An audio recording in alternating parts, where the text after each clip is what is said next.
अस्सलाम वालेकुम dear friends may उम्मीद कि मेन यूट्यूब फैमिली ठीक पट असल पट अल्लाह ताला थनो प्रत कंस सही सलामत।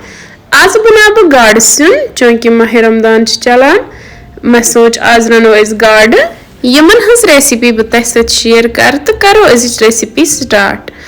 अगर तुम सान चैनल पे नई छो चैनल कर सब्सक्राइब तो वीडियो कर लाइक तो शेयर। सो चलो करो वन स्टार्ट।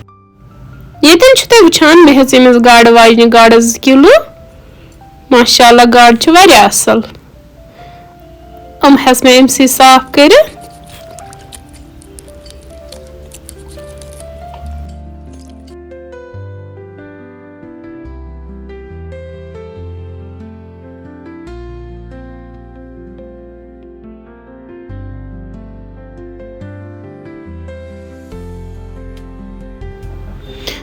गाड़ मकलायम साफ कर वन कर बह अत पाने पीसिस।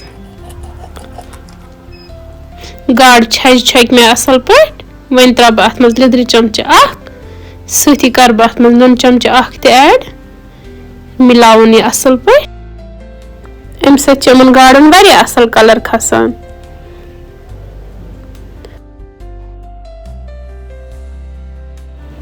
यपर कि लज मे कड़ाई अत मज त्रा बह तेल असल पे गरम गसित त्रा बह अत मज गाड़।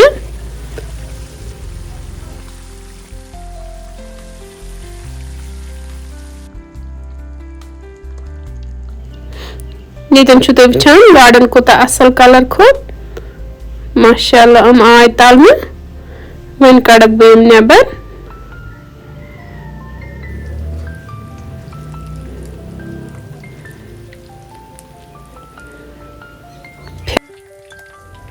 पश पैत कड़क बह नेबर अके त्रावक ये बानस मज इथे पे तलक बाकी गाड़ फल त।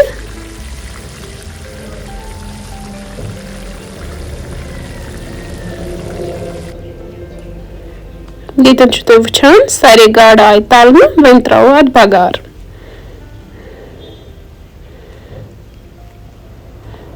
यन मे निमित गंड 2 यम त्राव बह अथ तेलस मज कर बह गंड असल पे फ्राई सती कर बह अत मज थोड़ा सा प्राउन ऐड अम सत असल टेस्ट यवान।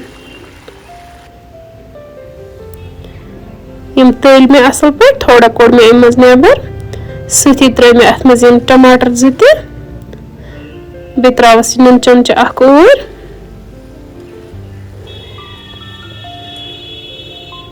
थोड़ा करस यम सोबुत मसाल कह ऐड।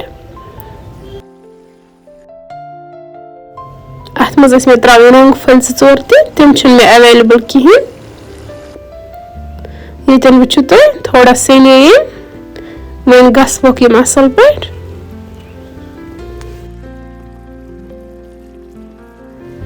यतन तुम वुचान टमाटर त आय असल पे गसवन वन कर बह अत मज मसाल ऐड। मसाल मज मे लिद्र चमच 1.5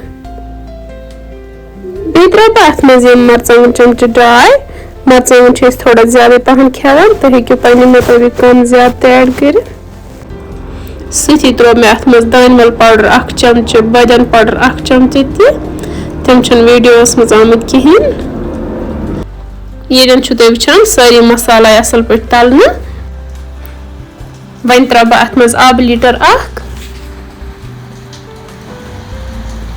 सती त्रावस यह गंड प्रान त त्रावस यम गाड़ फल त आहिस्ता आहिस्ता नो यम अथ मज सती त्रावस यह रुहन तो अदरक पेस्ट चमच 1 त अड़हन मे अत ब्रोट त्रामस थोड़ा त्रावस नून त वन कर बह अत लिड बंद तो दिमो अत असल पे पाक यूत काल आब सोरे खुशक गछ।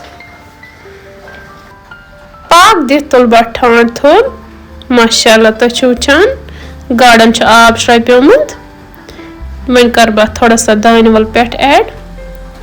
माशाअल्लाह माशाअल्लाह तुम वुचान गाड़ कजा असल गमच। वन करक बह यम डिश आउट तो करवो गर्मा गर्म सर्व बतस सत हेकि यम षचन सत खे। अथ सत अगर तुम सन रेसिपी कुन त लिहाज पसंद आमज तेल कर सन चैनल शेयर तो सब्सक्राइब वीडियो कर लाइक बेह दीजिए पन फीडबैक तो बिहिव रब्बस हवाल। अल्लाह हाफिज।